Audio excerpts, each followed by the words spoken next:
You know, in life sometimes the smallest choices end up changing everything. And the truth is, I never imagined that one ordinary turkey sandwich would flip my whole world upside down. My name is Emily Carter. I'm 29, living in San Francisco, working as a marketing coordinator at this little tech startup that pays me just enough to scrape by. Most days I'm just another face on the BART train, rushing into the city, trying to keep my rent covered and my bills from piling up. And lunch? Lunch was always the same. Grab something quick, eat alone on a park bench, and hurry back before my boss started hovering over my desk. But that Tuesday, around 12:40 p.m., I remember because I checked my phone. The Tuesday was different. I stopped at this food truck on Market Street that charges way too much for sandwiches. Turkey and avocado, $9.75 plus tax. And yeah, I added avocado even though I promised myself I'd cut back that week. I was tired, I was hungry, earbuds in, scrolling through Slack messages, just looking for 20 quiet minutes. And that's when I saw him. He was sitting right next to the bench I always claimed, bundled up in two oversized coats that didn't match. One gray, one faded brown. His hair was long and tangled, streaked with gray, and his hands shook a little as he held this flimsy piece of cardboard that read in thick black marker, "Hungry. Please help." And here's the thing. You ever get that gut pull, that voice inside that says, "Don't just walk by this one"?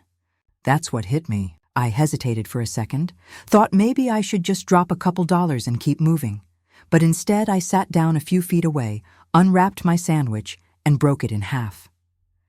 "Would you like some?" I asked, holding the bigger piece toward him. He lifted his head slowly, and that's when I froze. His eyes, piercing, icy blue, the kind of eyes that cut straight through you, locked onto mine.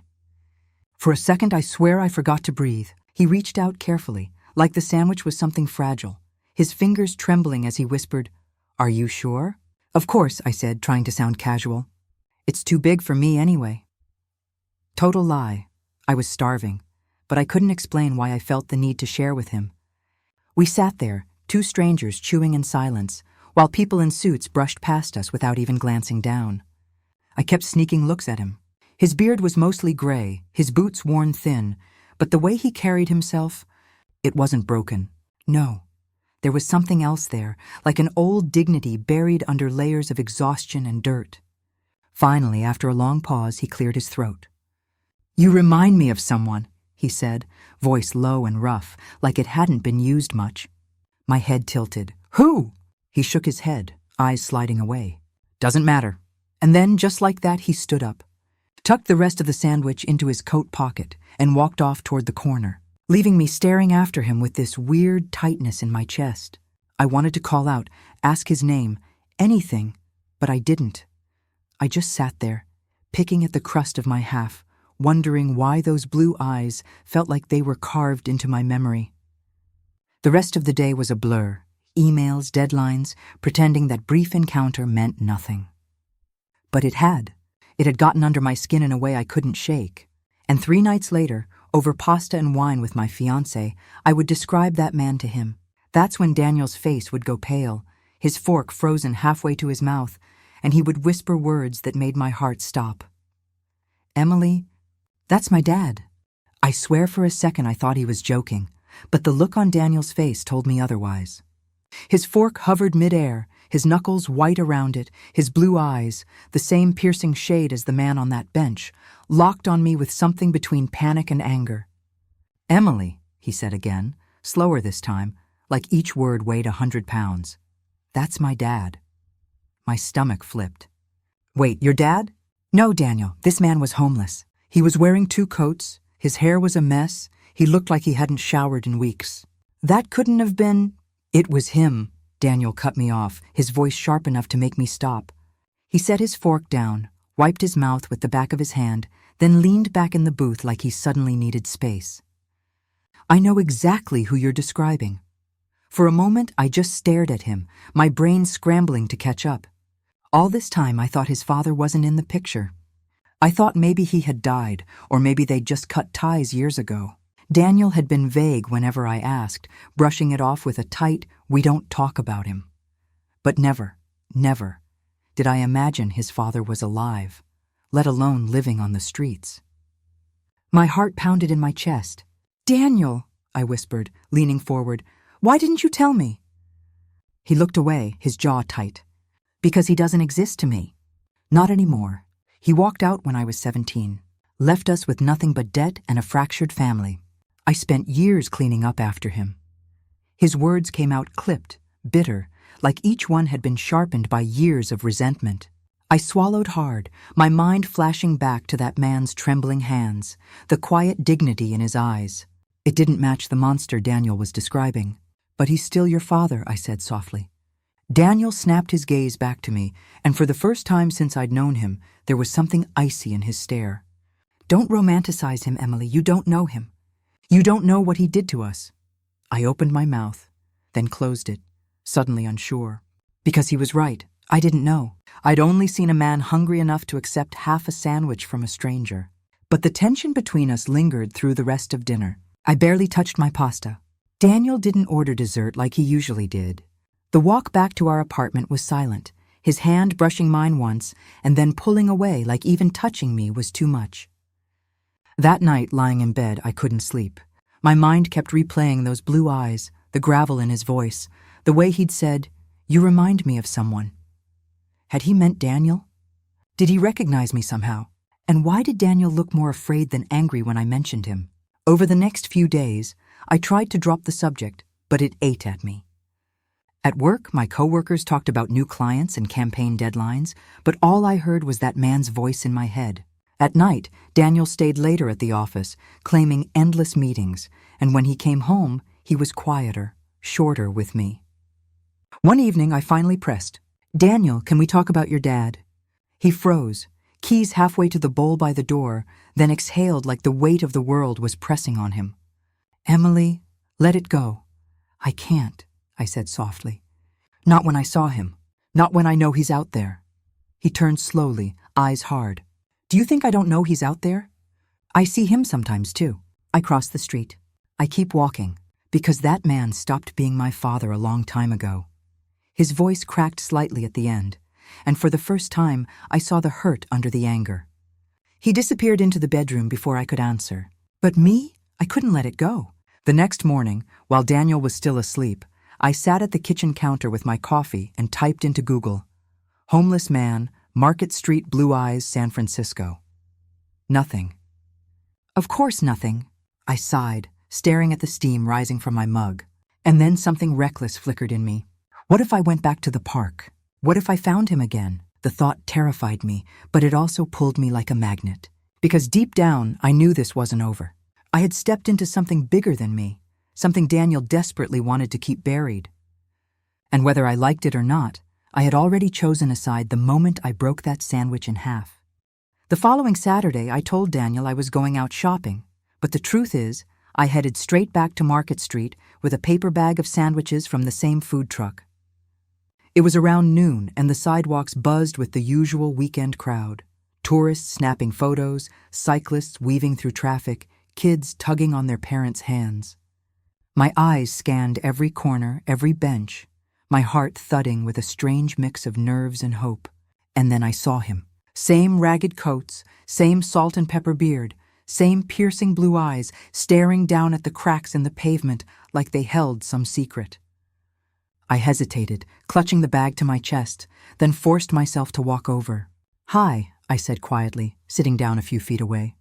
He turned his head slowly, and for a moment those eyes searched mine like he was trying to place me. "It's you," he murmured, his voice rougher than I remembered. "The sandwich girl," I smiled faintly.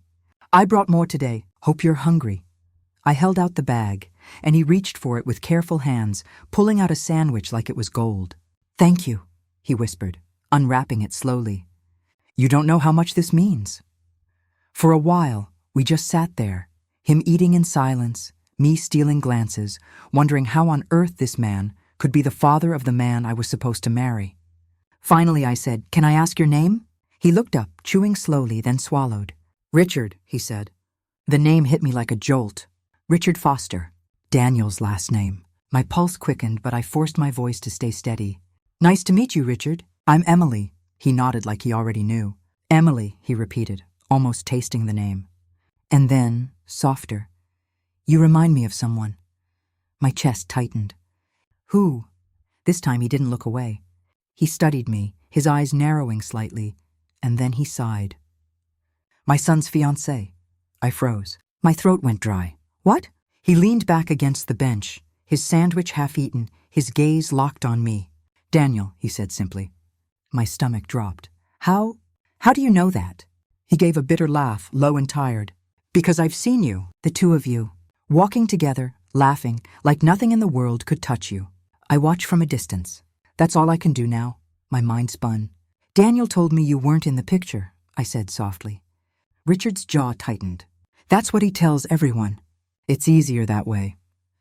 His words stung like they carried 1,000 stories I wasn't ready to hear. I swallowed, my voice trembling. Why, Richard? Why are you out here? What happened? He looked down at his hands, rough and scarred, then back at me with those blue eyes that mirrored Daniel's so perfectly. Because I made mistakes, big ones. And when you fall far enough, sometimes the people who should love you most stop seeing you as family. His words cut deep, but before I could press, he stood abruptly, stuffing the rest of the sandwich into his pocket. You shouldn't be here, he muttered. Daniel wouldn't want you talking to me. And with that, he walked off, leaving me sitting there, stunned, the city noise blurring into a dull roar. My hands shook as I reached for my phone, tempted to call Daniel, to demand the truth right then. But I didn't.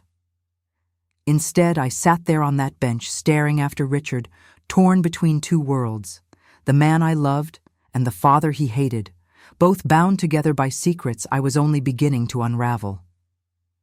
I couldn't get Richard's words out of my head. Because I've seen you, Daniel's fiancé. He knew exactly who I was, and the way he said it, like he'd been watching from the shadows, sent a chill down my spine.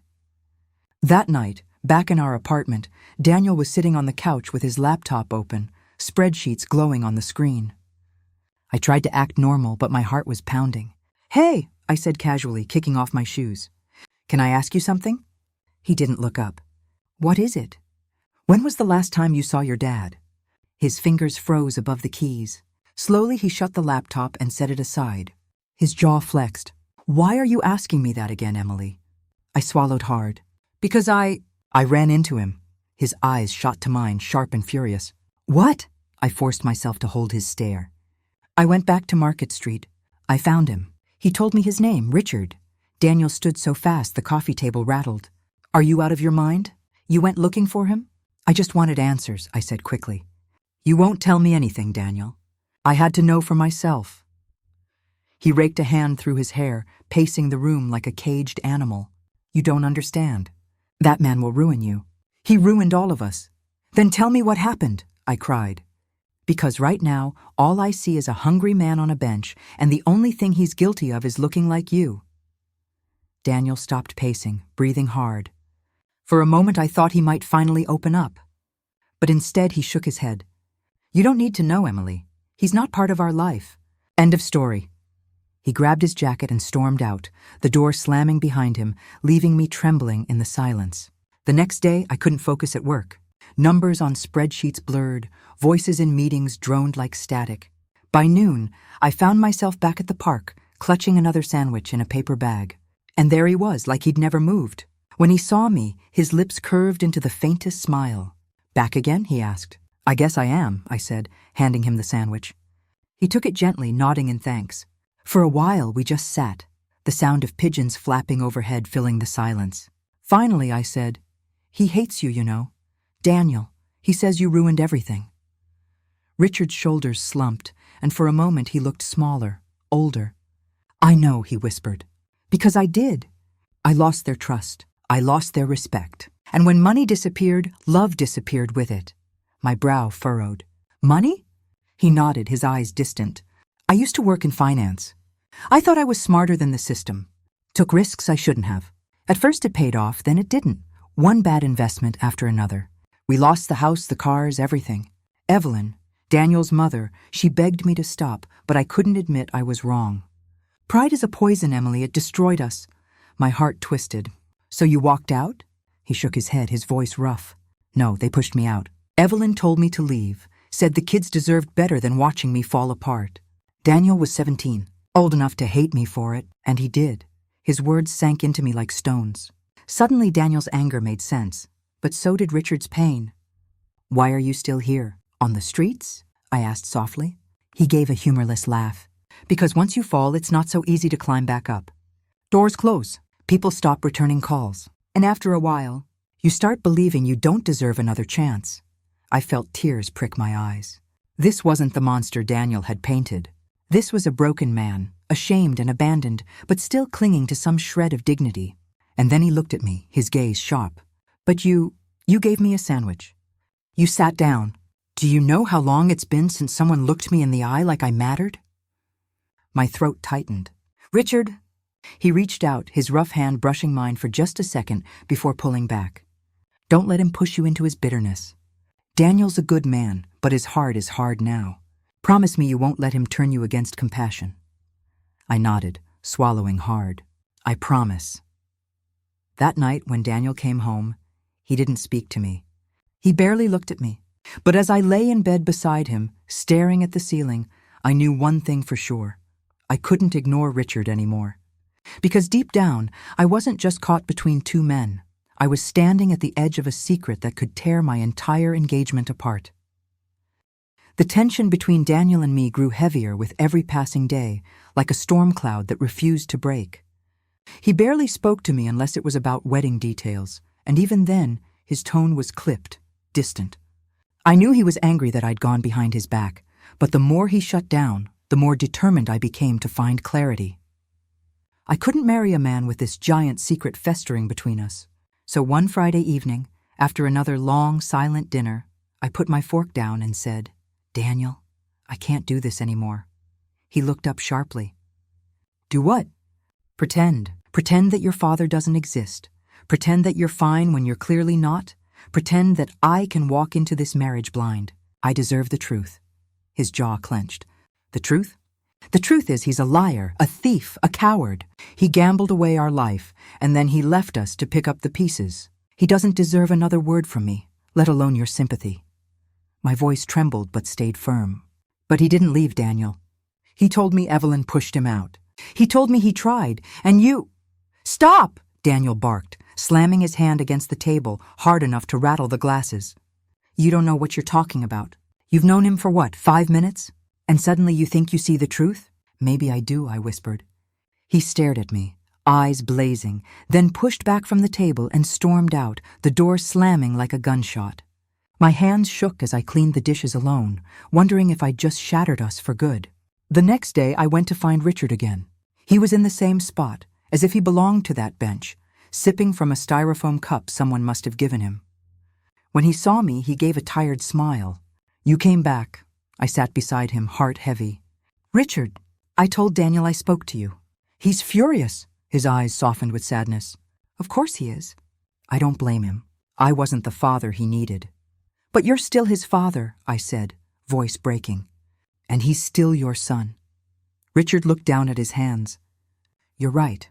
But sometimes the bridge is too burned to rebuild." I shook my head. "No, not if you both want it." I didn't know why I cared so much, why this had become my fight too. Maybe because I saw in Richard something Daniel refused to see. Not just failure, but a man who once tried, who once loved. A week later, fate forced the issue. Daniel's mother, Evelyn, invited us to dinner at her townhouse.